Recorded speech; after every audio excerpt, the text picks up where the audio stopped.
Mesdames et messieurs, bonjour, bonsoir, suivant l'ère à laquelle vous allez nous suivre. Je suis très heureux de savoir que vous êtes très nombreux en train de nous suivre et on va partager l'actualité.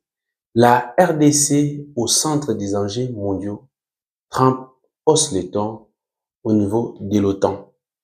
Très chers internautes, mes amis, vous imaginez si tout le monde, tous les Congolais pouvaient comprendre de la même manière, je pense qu'on pourrait sauver la République du Congo si facilement.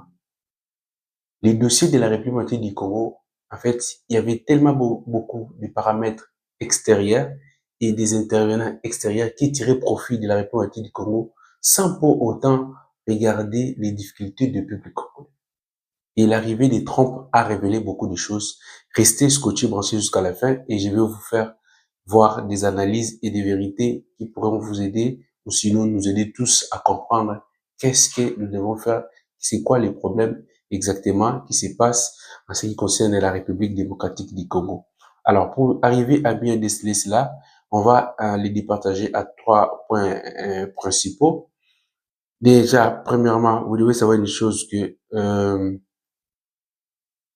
un élément majeur à retenir ce soir, c'est que il y a plusieurs décennies, près de 3 décennies déjà, cette guerre, ces conflits perdurent dans l'est de la République du Congo, déclare Donald Trump au niveau de l'OTAN, et que personne ne s'aperçoit et personne n'a pu intervenir face à des actes de barbarie qui a perpétré le Rwanda et Paul Kagame.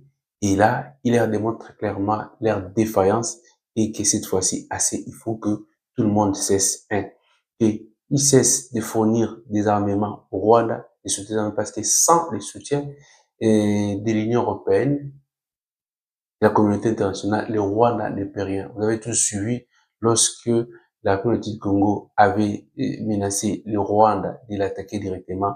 Nous avons tous vu la Norvège intervenir directement pour dire que celui qui oserait attaquer le Rwanda, il le verra sur son chemin pour dire quoi que c'est nous qui sommes derrière le Rwanda. Et là, il fallait pour nous vraiment avoir des parapluies efficaces qui pourraient faire face à tous ces paramètres très efficaces. Et là, Trump est là.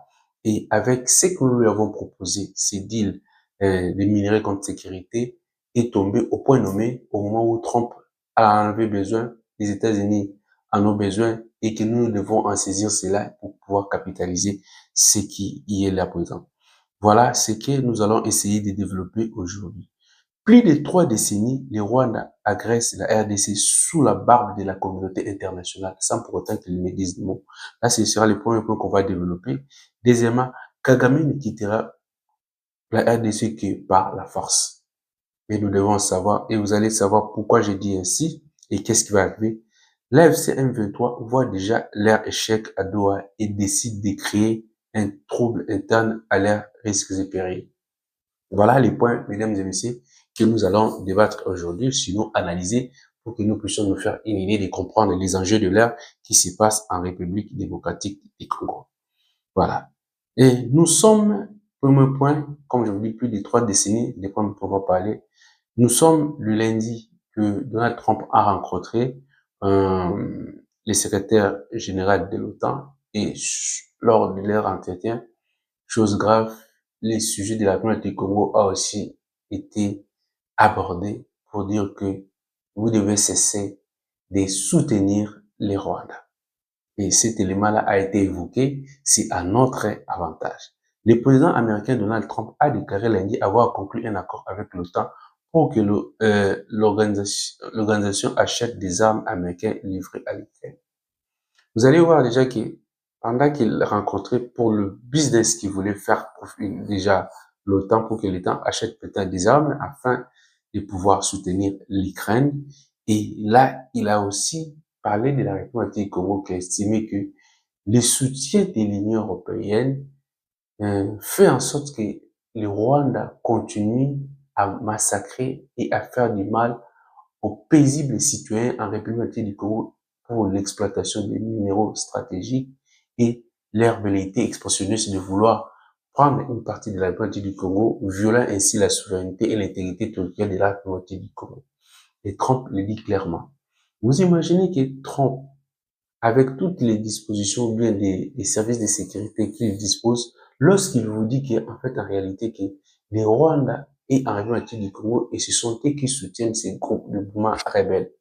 Et que nous voyons certains de nos compatriotes aller faire des lobbies pour pouvoir empêcher que les deals entre la République du Congo et les États-Unis puissent avoir lieu.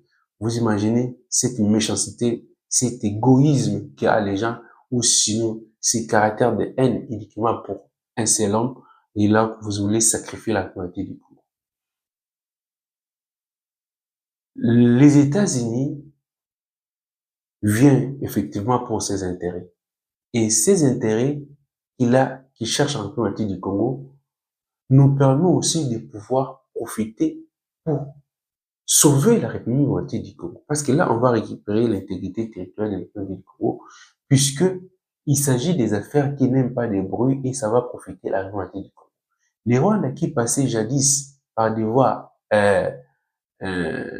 illégales pour pouvoir exploiter des minéraux se voient perdre un marché de grande envergure et là, ils sont en difficulté et nous devons nous en jouir parce que nous avons longtemps souffert.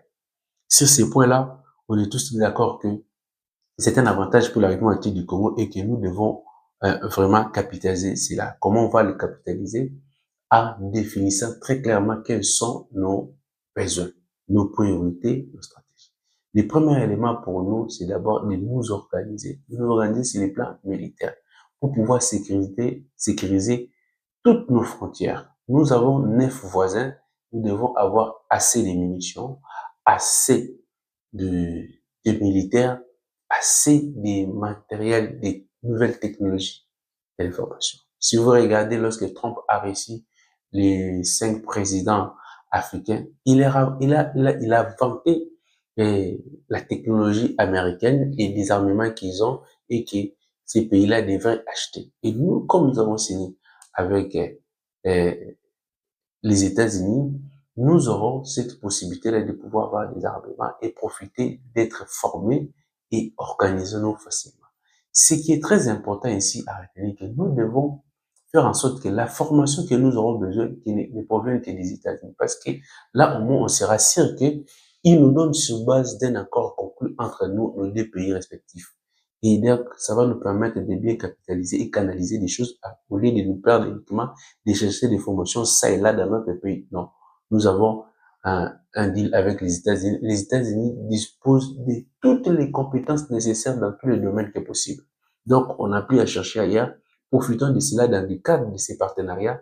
Tout ça va se passer dans le cadre des partenariats et ça permettra d'être en sécurité et d'être sûr de ce que nous sommes en train de recevoir au regard de ce que nous aussi nous allons fournir.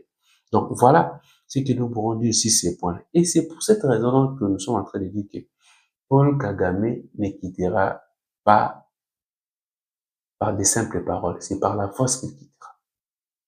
Vous devez savoir une chose, que Paul Kagame, c'est quelqu'un qui a été habitué déjà à piller, à massacrer, et dans sa tête, il y a ses velléités expansionnistes. Et il ne peut pas accepter de quitter. Il va continuer à multiplier des stratagèmes de manière dilatoire afin de tirer des choses en longueur dans leur pensée que Trump a une durée limitée par rapport à son mandat. Il partira, ils pourront continuer. Ils ont tenté de vouloir faire passer leur projet au niveau des doigts avec l'AFCM 123 en demandant la partie S pendant 8 ans de gestion, mais aussi de pouvoir mixer, brasser. Mais cela n'a pas eu lieu parce que Trump, ayant compris cela, a envoyé Massad Boulos pour aller éclaircir des choses et mettre les choses au droit. Et là, au moment où je vous parle, il y a déjà ce projet d'accord qui est déjà en préliminaire élaboré, conçu pour les partis afin de pouvoir signer. Donc, il ne reste que à signer cela et que les choses soient closes. Et voyant cela, AFC M23, qu'est-ce qu'ils ont fait? Ils sont allés faire des réunions pour pouvoir imaginer des scénarios possibles au niveau interne, créer des troubles. Parce que ça veut dire que les profils, comme nous avons dit dans nos précédentes émissions, que les profils de Tshisekedi et les profils que les Américains ont choisi pour pouvoir travailler dans la durée.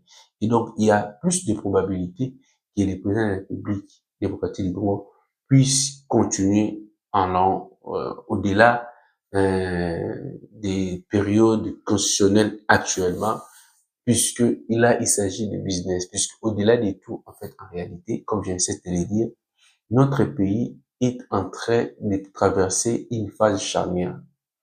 Cette phase charnière, c'est une phase que nous devons bien gérer. Et si nous gérons mal cette période ici, nous risquons de disparaître carrément. Vous allez voir que si Tshisekedi n'était pas quelqu'un de plus important, mais il n'aurait pas eu autant de coups d'État qu'on essaye de lui faire justement parce qu'ils savent qu'il est en train de mettre à mal le plan ou sinon les habitudes de ces multinationales du Rwanda et les autres qui étaient habitués à faire ce qu'ils veulent en République du Congo parce qu'il n'y avait pas d'autorité de l'État. Donc on était comme des gens abandonnés comme ça et c'était d'autres personnes qui allaient parler à notre place. Et là, on est tenté de remettre les Congo sur la sécurité internationale et notre voix est en train d'être entendue partout. Et donc, c'est un avantage pour nous. C'est pourquoi vous voyez que toutes ces tractations de gauche à droite. Donc, voilà ce que nous pourrons vous dire aujourd'hui. Bref, c'était pour vous dire aujourd'hui clairement que là, si aujourd'hui le Congo est même cité au niveau dans des réunions de haut niveau, en l'occurrence au niveau de l'OTAN, justement pourquoi? Parce que Trump n'est pas en train de blaguer. Donc, c'est ses intérêts, c'est les intérêts des États-Unis qui sont là. Donc, ils sont là. Donc, ils ne peuvent pas blaguer. Pour eux, il faut que les choses soient claires.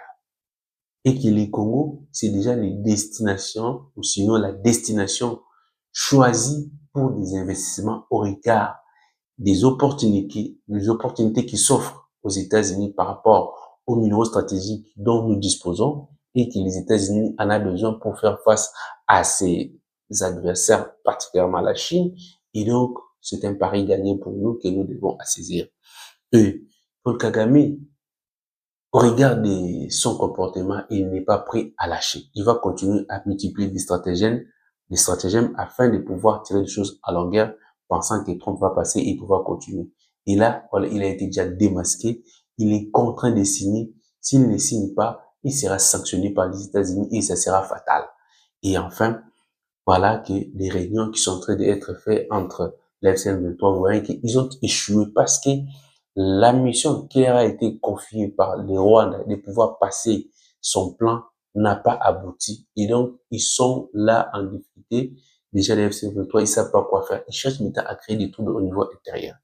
Nous avons également aussi, dans le cadre d'actualité, suivi que finalement, on voit que Doudou Kamba, l'évêque général de l'Église de Réveil, et rencontre maintenant les CCN5 pour essayer d'harmoniser leur pacte social. Et tout ça, c'est dans la stratégie du président de la République, du gouvernement congolais pour voir. Nous allons maintenant voir exactement quel a été leur projet. Puisqu'on va mettre maintenant tout le monde, on verra qu'est-ce qui va sortir de cela. Puisque une structure privée ne peut pas prendre les dessus sur des institutions de la République démocratique du Congo. Il faut que ces gens-là, s'ils ont des projets, des idées, qu'ils viennent proposer au chef de l'État, le chef de l'État va analyser la faisabilité de cela et va voir qu'est-ce qui est important à faire. Et au niveau interne, c'est le président de la République de rassembler tous ses concitoyens afin de pouvoir faire bloc pour coûter notre ennemi dehors. Il n'est pas temps de créer des dialogues pour des intérêts égoïstes et personnels, mais plutôt pour réfléchir ensemble pour attaquer l'ennemi. Notre ennemi, ce sont des gens qui ne veulent pas la volonté du Congo, surtout que nous puissions garder l'intégrité territoriale comme nous l'avons maintenant, parce que c'est une richesse, c'est une force. Ils ne veulent pas, sinon ils pensent que nous allons devenir forts, mais c'est trop tard pour eux. Le Congo est en train de se relever, il est le temps, c'est le temps du Congo, la victoire est là et certaine. Tenons-nous dans la main, je pense que tout ira bien pour nous. Voilà, mesdames et messieurs, ce que nous pourrons partager aujourd'hui. Je pense que je vais me limiter là. Ce que je vais vous demander, si c'est pour la première fois pour vous de participer à nos émissions, ce que nous vous demandons, c'est de vous abonner, de cliquer sur la cloche de notification pour ne rien rater, mais aussi surtout de partager nos vidéos pour une large diffusion. Et nous vous demandons d'aimer nos vidéos pour que notre vidéo soit référencée par YouTube et que nous puissions être vus par plus d'une personne. Ça nous fera énormément plaisir. Ce que nous pouvons vous demander, c'est cela, Voilà ce que nous pouvons vous dire aujourd'hui. Alors, il me reste que je vais me présenter. Je suis Guilhem Ikoub. Je suis juriste de formation, expert en commerce international et en négociation, diplômé en ressources humaines. Et ce que je vous demande, de rester toujours branché, de continuer à nous soutenir, à partager nos vidéos, à aimer nos vidéos. Et donc, je ne peux que vous dire que Dieu vous bénisse et que vous prospérez à tous égards dans tout ce que vous allez faire du bien. Alors, je vous dis au revoir.